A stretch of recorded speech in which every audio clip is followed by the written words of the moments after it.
Shalom, shalom, everyone, and welcome to the very first episode of the Editor's Room.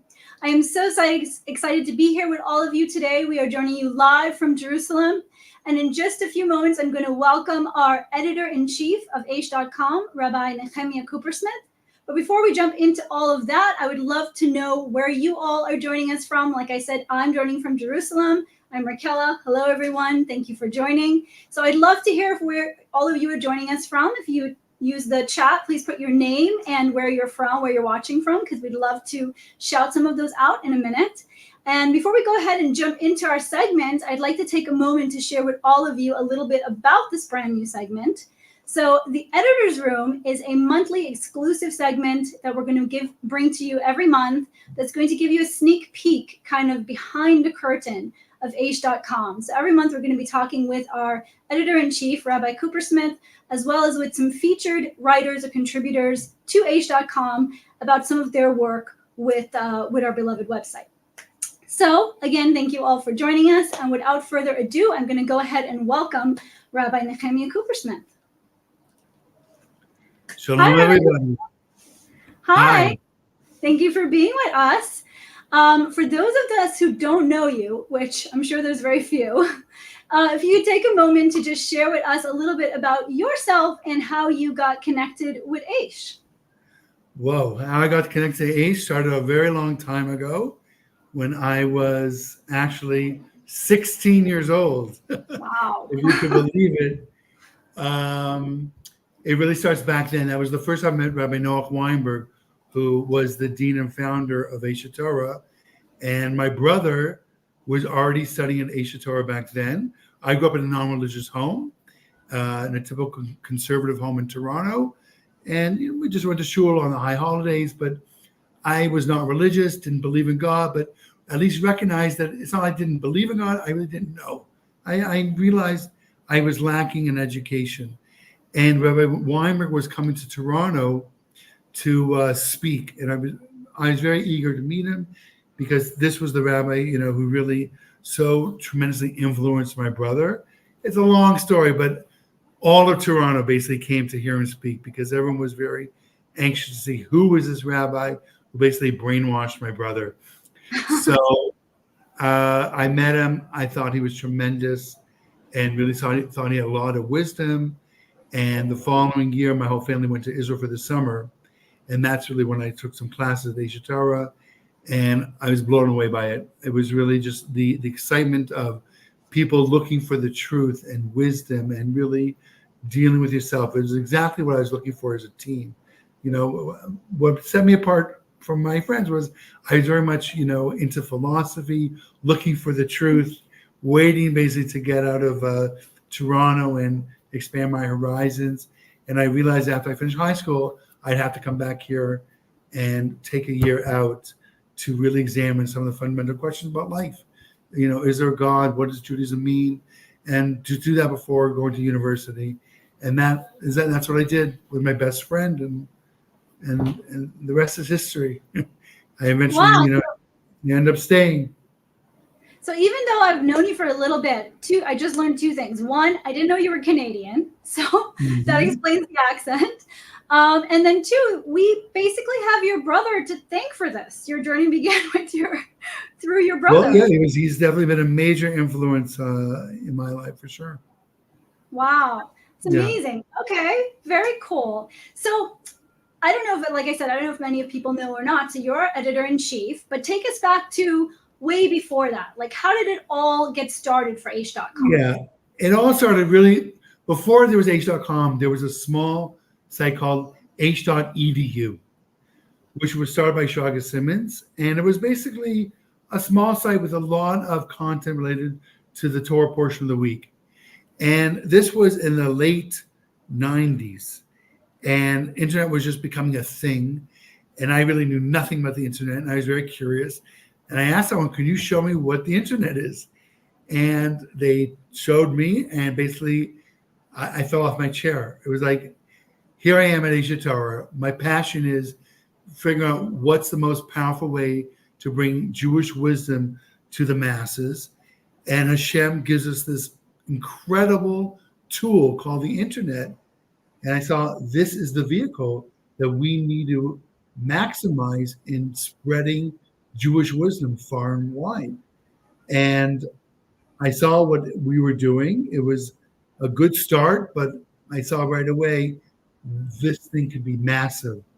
And at the time, someone told me that there was a man in LA, a fellow by the name of Yuri Pickover, who was interested in giving the seed money to start a major Jewish content website.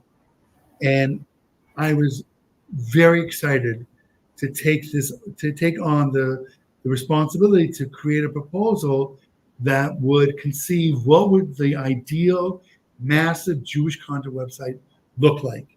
At the time, it was just all of What the. year is this? What's that? This was in What year? 1999, Wow. the beginning of 99. At the time, there was only one big Jewish website, Virtual Jerusalem, which today barely exists. And I went to Rav Noach Weinberg. I said, I want to take responsibility to create the proposal to do this. And even though I knew nothing about the internet, in some ways I was the perfect candidate to do this because one, I was in education for many, many years by that time. My strength is I'm very creative. I love English and writing, and I'm a very artsy kind of person. So this really played to my strengths. And not knowing where the internet meant, I'm the user. This site needs to speak to me. So what we did was we got dozens of people really brainstorming, conceiving what would the ideal site look like. We spent about 2 months preparing a massive proposal, and we flew out to Los Angeles and came back a day later with $500,000 to start building this massive new site. And at the time of Noach, he really wasn't familiar with the internet. He was sort of skeptical, the truth is. I said, no, our goal is to reach 50,000 Jews in the first year. Turns out we were really underselling what we could do. He thought that was crazy. But you have to know, Rav Noach was such a visionary. For him to say that's crazy, it was like, he never saw like that.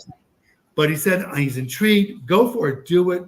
We got the seed money. We created a whole team of people. At the time, we had to create our own content management system. None of this existed back then. We were dealing with Y2K, if you remember what that was. So we launched right after Y2K, right at the beginning of February 2000. And it really created a pretty big storm when we launched because it was really a state-of-the-art, beautiful site that was turning heads. We were written up. People were really impressed. And since then, we had to, deal with getting excellent content. Back then there was this line, content is king. I still believe it is. Things have changed so much in the internet since then, and you have to keep abreast of everything.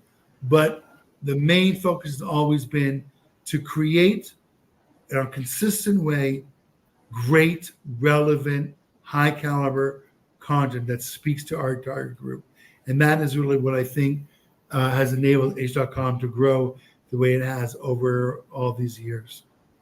So you were basically editor-in-chief from the beginning of the modern site, if I understand what you're saying? Yeah, I basically came in. I mean, there was a small team of people, Shraga Simmons, David Levine, Shmuel Selinsky.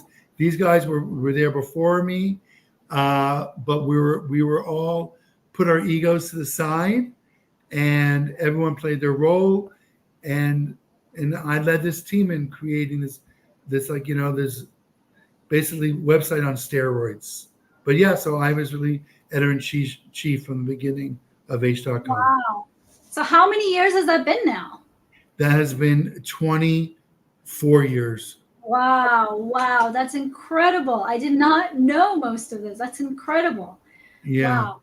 Amazing. I'm just going to go over to the comments for a moment and see what everyone's joining us from and what everyone's saying. So we have people joining us from Oregon in the U.S. Wow, welcome. It's early for you.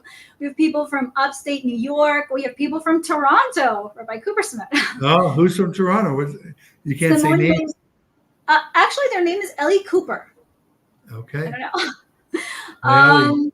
We have people joining us from the UK, more people from the UK, and then we have a number of questions, which we will be getting to at the end. So be sure to put your Great. questions in the chat if you'd like to ask Rabbi Cooper Smith anything about this amazing journey that created Aish.com.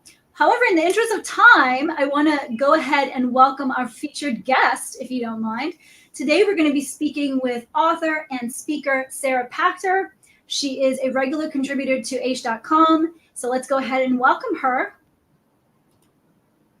Hi, Sarah. Welcome. Thank you. Thank you so much. It's so exciting to be here. I'm excited and honored. Thank you. So first of all, welcome. Nice to meet you.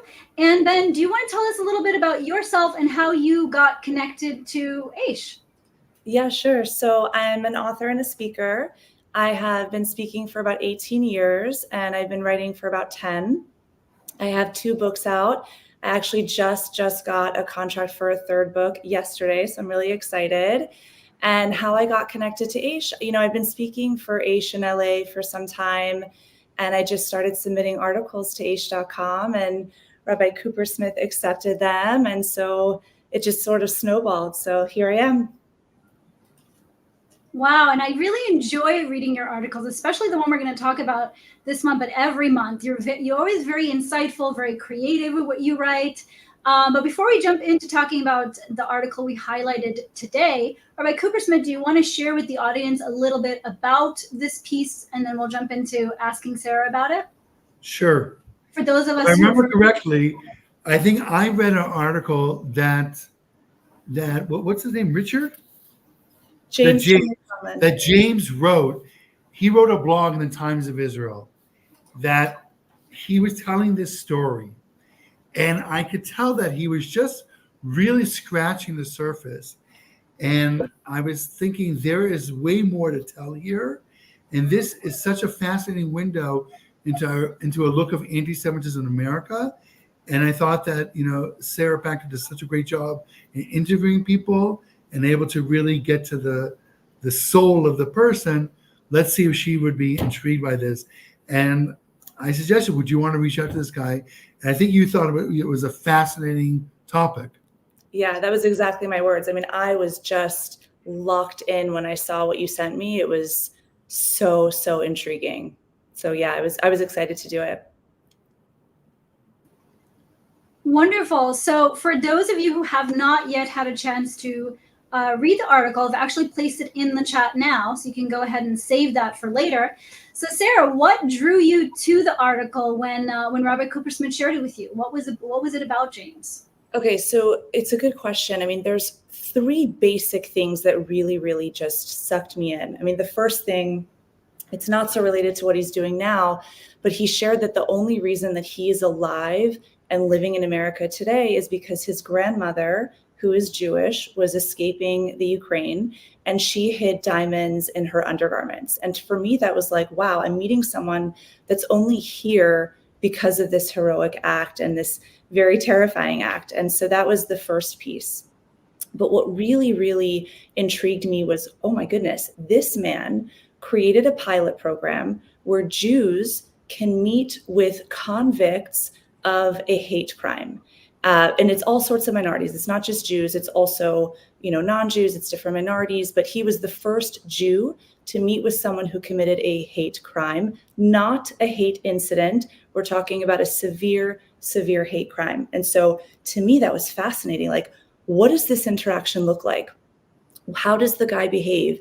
Is this dangerous? What's going to happen from this interaction? And I was reading about the article and then speaking to him, and it was just wild to see this interaction that a person could meet with someone who committed a hate crime against your people and, try to create remorse and try to create a connection. But I think the thing that really sucked me in the most was understanding how he came, this man who remained anonymous, how he came to committing this hate crime. It's mind-blowing. I mean, he basically was just searching the internet and he found some sort of conspiracy theory against Jews, and then that led to another conspiracy theory, and it led him down this whole algorithm of Jew hatred. And suddenly he had a place to put all of his hatred, and he commits this crime. And to me, that was mind blowing, that he never had indoctrination and he just was led down this rabbit hole. And I really wanted to learn more about it and to speak to him more and to write this up, because I felt like that's a really important and terrifying piece of information. Wow, that's incredible. So tell us a little bit more about James and his background. I mean, from the article, for those of you who haven't had a chance to read it, he has quite a unique background. He grew up in an interfaith home, if I understand it correctly. And do you think any part of his background impacted him wanting to, get involved in such a thing, in such an organization? Absolutely. Absolutely. I mean, his father was Irish, not Jewish. He has since converted, but his mother was Jewish. Father was not Jewish. And it's almost like, as I was listening to his story, I'm thinking to myself, oh my goodness, this man was born to do the work that he is doing. It's almost like how Steve Jobs says, the connect the dot experience, that when you look back at all the pieces of your life, everything just perfectly fit together for this moment. And, you can call it serendipity. I mean, we call it divine intervention. But basically, he grew up where Jews didn't consider him Jewish enough. Non-Jews, hated him for being too Jewish. He felt totally isolated. He's kind of thinking like, where do I belong here? Where do we go from here? And in high school, actually, he created this beautiful, beautiful club called the World Religions Club. And the goal was to just have people of all different faiths joining together to learn about each other's religion without judgment and without hatred. And I'm telling you, between the experiences that he had and the creation of this club, I think that really set the stage for this pilot program that he created today. So I do believe that everything just sort of led to this moment. And I think he's doing something really, really excellent. Amazing, amazing. So tell us about the program itself, about Reach. Yeah, so basically it is an opportunity, and it's still in its pilot, infancy stages, but it's basically an opportunity for someone like myself, like you, any Jew, where a crime has been committed against your people, and it could be any minority. You are meeting with and having interaction with the convict in a safe space, of course. But to me, that's really, really fascinating. And I think it's important for Jewish people everywhere and minorities everywhere, because, I think there's a lot of examples where you have people that might hate Jewish people on a visceral level. Maybe they were indoctrinated from a young age. Maybe they were taught from their parents to hate Jews. And then they meet a Jew and they're like, oh, this person's really kind. This person is really honest. This person is very forgiving. And then that can flip their perspective. And instead of being someone who hates Jews, maybe they can be an ally. And what really gives me hope about this program is that we have examples of people who have had this experience where they hated Jews on this visceral, from a young age experience. And today they're our greatest allies. And we see this with the son of Hamas. We see this with Sophia Salma Khalifa. She's an Arab Israeli Muslim born in Israel. She speaks loud and proud about the Jews. The only reason she was allowed to receive an education is because she was born in Israel. As a female, she would not have otherwise. And she's our greatest ally today. And obviously, same with the son of Hamas. So I don't think we're going to win everybody over, but I think we have to try. Of course, that's what really struck me about the article. There was a lot of such an incredible article and such an incredible story. But the opportunity to sit down and look someone in the eye and look into their soul, if you will, and try to figure out, how did they get here?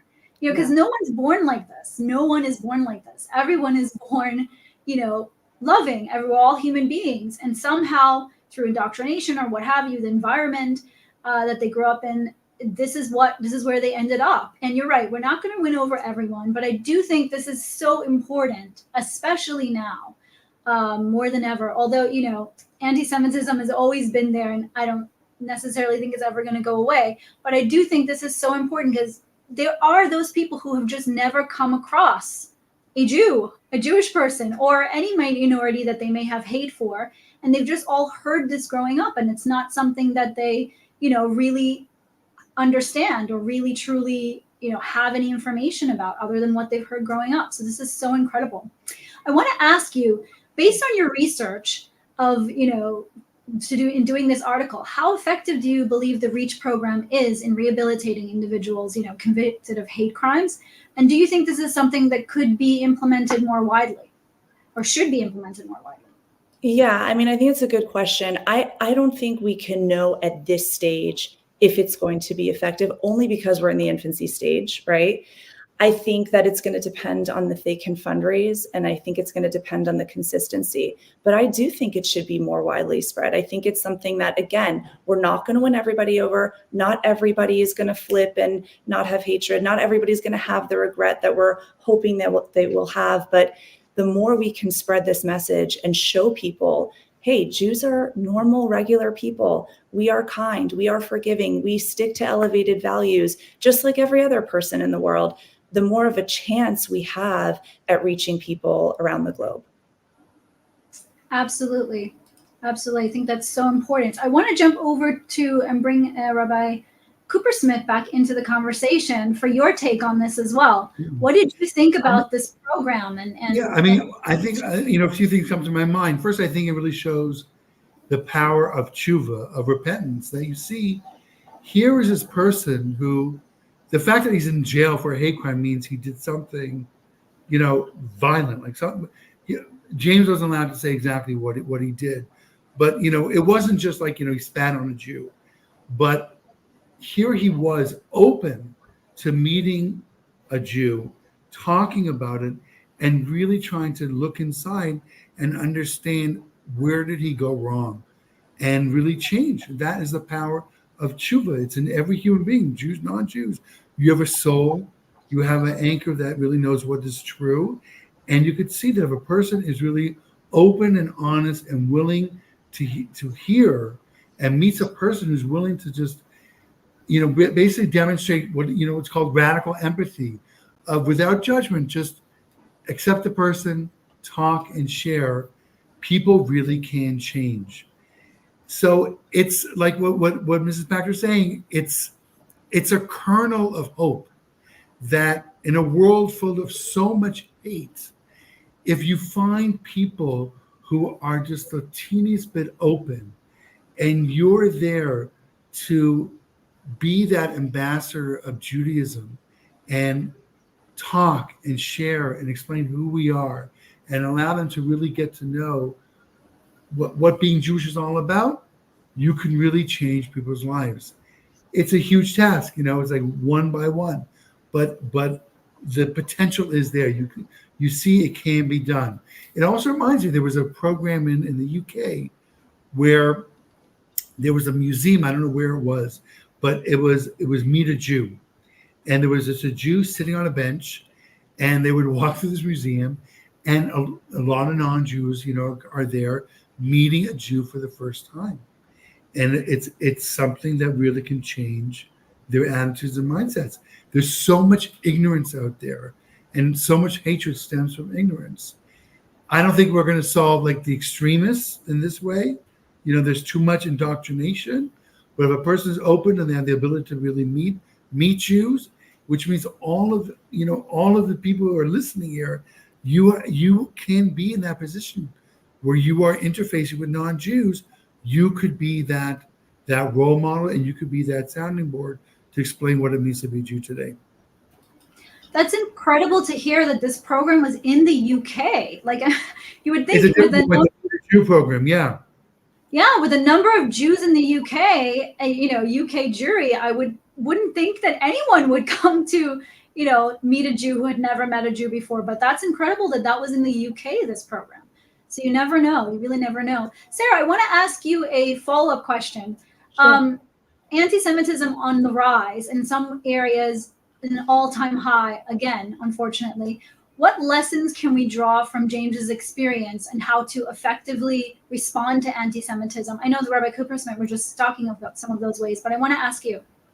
Yeah, I mean, it is definitely terrifying. It is an all-time high. But I think the surprising lesson that I learned from this is the convict was a normal guy, seemingly. When James walked in the room, he was utterly shocked at how normal and average and everything he seemed. And the fact that he started watching the YouTube videos and the conspiracy theories really led down that rabbit hole.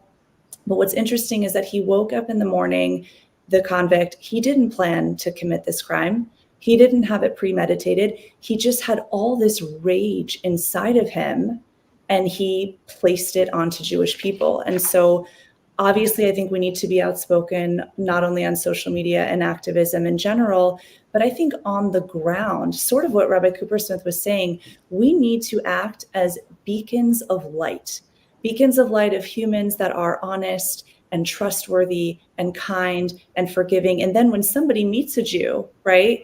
And then let's say they've heard the conspiracy theory, it's not going to penetrate because they're going to be like, wait a minute, I know a Jew, and they're so nice and they're so kind. So, I even interviewed a different Holocaust survivor who's 106, I'm sure Rabbi Cooper Smith remembers. And she said the reason she was saved is because her professor believed she was a decent person and sent her papers to leave Poland. And so we're not going to win everybody over. There is going to be extremism, but if we can just on the ground act with elevated values, act in a way that people are like, wow, that's what a Jew is. That's incredible. That's half the battle right there. I don't know if you have time for like one quick story, but it's just a quick thing. Somebody asked this famous question, what did we learn from Auschwitz? And, people say like never again or never again is now. But someone said something that I thought was fascinating. They said, we actually learned that 5 men can share one blanket. And he said, what am I talking about? In Auschwitz, they gave every 5th Jew one blanket. And that Jew had a choice. Am I going to share it with my fellow neighbor, or am I going to keep it to myself? And 90% of Jews in Auschwitz shared that blanket. And what that tells me is that the world can tell us that we are rats. The world can tell us that we are subhuman and dehumanize us. But if we continue to act with elevated values, that's really where our greatness shines. And people are going to see that. And it might take time and it might be slow, and we are still going to have haters. But at the end of the day, whether we get allies or not, we have to be true and allied to our Jewish values no matter what. And that's what I learned from this. That's so true and so incredible. Thank you for sharing that story. It actually reminds me, I was watching a news segment a couple of days ago, I think, and they were interviewing someone from the Israeli IDF.